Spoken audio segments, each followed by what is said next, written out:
दोस्तों, अगर आप भी यशस्वी जायसवाल, हार्दिक और अय्यर को अच्छा बल्लेबाज मानते हो तो वीडियो को जरूर लाइक कीजिएगा। दोस्तों, इंग्लैंड के खिलाफ दूसरे वनडे मैच में अंतिम ओवर में भारत को जीतने के लिए चाहिए थे 27 रन। जायसवाल शतक जड़कर मैदान पर टिके हुए थे तो हार्दिक पांड्या ने मिलकर ऐसा पलटा हारा हुआ मैच कि देखकर पूरे भारत देश के उड़ गए होश। तो दोस्तों, आपको भारत और इंग्लैंड के बीच दूसरे वनडे मैच के अंतिम ओ तक की पूरी हाईलाइट दिखाएंगे। और हाँ दोस्तों, जायसवाल, अय्यर और हार्दिक की बल्लेबाजी देखे बिना आप इस वीडियो को एक पल भी मिस किए बिना कहीं मत जाइएगा। और उससे पहले आप हमें कमेंट करके बताइए, आपको क्या लगता है कि हार्दिक पांड्या, श्रेयस अय्यर और यशस्वी जायसवाल में से कौन बेहतर बल्लेबाज है? अपनी कीमती राय हमें कमेंट करके जरूर बताना। तो चलिए, अब आपका ज्यादा समय न लेते हुए शुरू करते हैं वीडियो। दोस्तों, भारत और इंग्लैंड के बीच दूसरा वनडे मुकाबला बाराबती स्टेडियम कटक में खेला गया, जहां भारतीय कप्तान रोहित शर्मा ने टॉस जीतकर पहले गेंदबाजी करने का फैसला किया। यह फैसला कई मायनों में अहम था, क्योंकि बाराबती स्टेडियम की पिच पर दूसरी पारी में बल्लेबाजी करना आसान माना जाता है। वहीं इंग्लैंड की टीम इस चुनौती को स्वीकार करते हुए बल्लेबाजी के लिए उतरी, जहां इंग्लैंड की तरफ से फील सॉल्ट और बेन डकेट ने पारी की शुरुआत की। दोनों बल्लेबाजों ने पहले कुछ ओवरों में धैर्य दिखाया, लेकिन साथ ही हर ओवर में एक दो अच्छे शॉट्स खेलकर स्कोरबोर्ड को भी चलायमान रखा। शुरुआती 5 ओवरों में इंग्लैंड का स्कोर 33 रन था, जिससे यह अंदाजा लग रहा था कि इंग्लैंड की टीम एक मजबूत शुरुआत करने में सफल हो रही है। भारतीय गेंदबाजों में जसप्रीत बुमराह और हार्दिक पांड्या नई गेंद से शुरुआत कर रहे थे, लेकिन शुरुआती ओवरों में दोनों गेंदबाज ज्यादा प्रभावशाली नजर नहीं आए।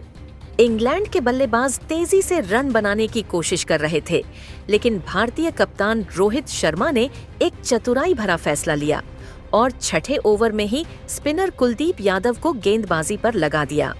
कुलदीप यादव का यह फैसला कप्तान रोहित शर्मा के लिए फायदेमंद साबित हुआ। छठे ओवर में आते ही कुलदीप ने बेन डकेट को चकमा दे दिया। डकेट, जो अच्छे टच में दिख रहे थे, सिर्फ 14 रन बनाकर कुलदीप की फिरकी में फंस गए। कुलदीप की गेंद पर डकेट ने कट शॉट खेलने की कोशिश की, लेकिन गेंद सीधा विकेट कीपर केएल राहुल के दस्तानों में चली गई। इस विकेट ने भारतीय टीम को पहला ब्रेक थ्रू दिया, लेकिन इंग्लैंड के बल्लेबाजों पर इसका ज्यादा असर नहीं पड़ा। फील सॉल्ट ने अपने अंदाज में बल्लेबाजी जारी रखी और मैदान के चारों ओर शॉट खेलते रहे। बेन डकेट के आउट होने के बाद जो रूट मैदान पर उतरे, जो रूट ने आते ही अपने क्लासिकल अंदाज में बल्लेबाजी शुरू कर दी। दूसरी ओर फील्ड सॉल्ट पहले से ही शानदार लय में थे। दोनों बल्लेबाजों ने मिलकर 53 रनों की अहम साझेदारी बनाई और इंग्लैंड को एक मजबूत स्थिति में पहुंचाया। फील्ड सॉल्ट का आत्मविश्वास देखते ही बनता था। उन्होंने अपनी पारी के दौरान 7 चौके और 1 जमाया। उन्होंने भारतीय गेंदबाजों को दबाव में डालने का कोई मौका नहीं छोड़ा। जब ऐसा लग रहा था कि इंग्लैंड की पारी और मजबूत होगी, तभी जसप्रीत बुमराह ने 18वें ओवर में बड़ा विकेट हासिल किया। बुमराह की तेज और सटीक यॉर्कर पर फील्ड सॉल्ट 57 रन बनाकर क्लीन बोल्ड हो गए। यह भारत के लिए एक महत्वपूर्ण विकेट था, क्योंकि सॉल्ट तेजी से रन बना रहे थे और उनका विकेट गिरना भारतीय टीम के लिए राहत लेकर आया। फील्ड सॉल्ट के आउट होने के बाद इंग्लैंड की उम्मीदें हैरी ब्रुक से थी, लेकिन ब्रुक इस मौके का फायदा नहीं उठा सके। वह सिर्फ 11 रन बनाकर जब जसप्रीत बुमराह की ही गेंद पर आउट हो गए। बुमराह ने आउटसाइड ऑफ स्टंप गेंद डाली, जिस पर ब्रुक बल्ले का बाहरी किनारा लगा बैठे और केएल राहुल ने आसान सा कैच पकड़ लिया। अब इंग्लैंड के 3 बड़े विकेट गिर चुके थे और भारतीय टीम ने वापसी के संकेत दे दिए थे। 3 विकेट जल्दी गिरने के बाद इंग्लैंड की टीम थोड़ी दबाव में आ गई थी, लेकिन जो रूट और जोस बटलर ने मोर्चा संभाला। जो रूट जब अपनी अर्धशतक की ओर बढ़ रहे थे, तभी कुलदीप यादव ने उन्हें चकमा दे दिया। कुलदीप की गेंद को स्वीप करने के चक्कर में रूट एलबीडब्ल्यू आउट हो गए। जो रूट 74 रन बनाकर पवेलियन लौट गए और यह भारतीय टीम के लिए एक बड़ी सफलता थी। जो रूट के आउट होने के बाद इंग्लैंड की पारी थोड़ी धीमी हो गई। जैकब बेथल ने 27 रन बनाए, लेकिन वे ज्यादा देर तक क्रीज पर टिक नहीं पाए। वहीं जॉस बटलर 42 रन बनाकर आउट हो गए। अब इंग्लैंड की टीम मुश्किल में थी क्योंकि उनके 6 विकेट गिर चुके थे और रन गति भी धीमी हो गई थी, जहां इंग्लैंड की टीम संकट में नजर आ रही थी। वहीं ब्राइड कार्स ने आकर तेजी से रन बनाना शुरू कर दिया। लियाम लिविंगस्टोन ने 14 रन बनाए और अंत तक टिके रहे। इस तरह इंग्लैंड की टीम ने 50 ओवरों में 27 रन बनाए और भारत को जीत के लिए 78 रनों का लक्ष्य दिया। भारतीय गेंदबाजों में जसप्रीत बुमराह ने सबसे ज्यादा 3 विकेट लिए, वहीं कुलदीप यादव को 2 सफलताएं मिली। हार्दिक पांड्या और हर्षित राणा कोई विकेट नहीं ले सके, जिससे भारतीय गेंदबाज इकाई थोड़ी कमजोर दिखी। बाराबती स्टेडियम की पिच पर 278 रन का लक्ष्य काफी चुनौतीपूर्ण होता है, लेकिन इंग्लैंड की टीम ने 277 रन बनाकर यह जता दिया था कि उन्होंने शानदार बल्लेबाजी की थी। अब भारतीय टीम पर दबाव था कि वे इस लक्ष्य का पीछा कैसे करेंगे।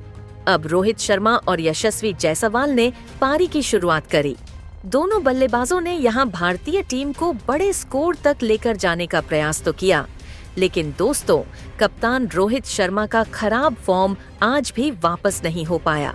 जी हां दोस्तों, रोहित शर्मा आज के इस मुकाबले में अपने आप पर पूरा कंट्रोल रखे हुए थे, लेकिन फिर भी चौथे ओवर में वह पुल शॉट लगाने के लिए चले गए और गेंद बल्ले का कनेक्शन इतना अच्छा खास था नहीं और रोहित शर्मा मात्र 20 रन बनाकर आउट हो गए। जी हां दोस्तों, रोहित शर्मा आज काफी अच्छी में नजर भी आ रहे थे, लेकिन फिर भी भारतीय टीम को वह बड़े स्कोर तक नहीं पहुंचा पाए।